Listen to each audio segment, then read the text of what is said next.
God's chosen ones never go to church, and before you gasp, before you judge, you better ask yourself what church you're even talking about. Because if you think God's elect are defined by pews, programs, and potlucks, you've already missed the gospel. I'm not here to entertain you. I'm not here to make you feel better about your lukewarm walk.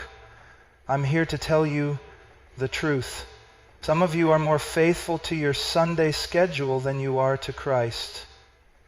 And hell will be filled with churchgoers who thought attendance was obedience. Do you honestly believe that going to church once or twice a week somehow makes you right with God? Do you really think the Almighty looks down from his throne and is impressed that you put on a suit, walked into a building, and sang 3 songs before checking your phone during the sermon? Let me tell you something that will shatter every shallow assumption you've been clinging to. God is not fooled by your routine. God is not mocked by your ritual, and God is not glorified by your attendance. He demands your obedience.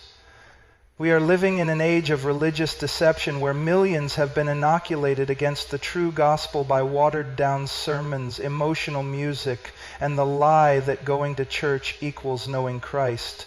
You sit in a pew. You nod at the sermon.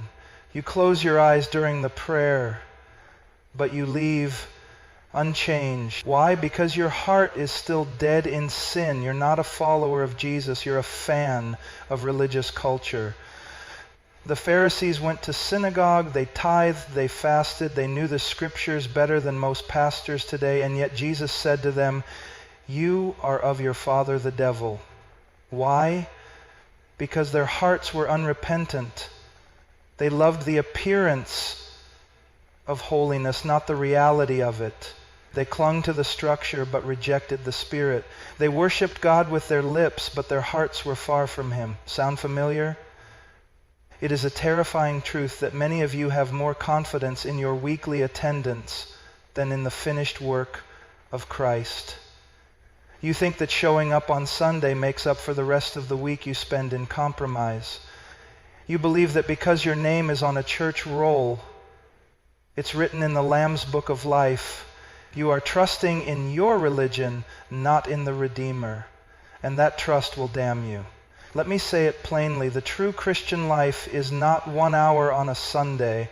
It is a complete surrender of every part of your being to the Lordship of Jesus Christ. It is the daily crucifixion of self. It is holiness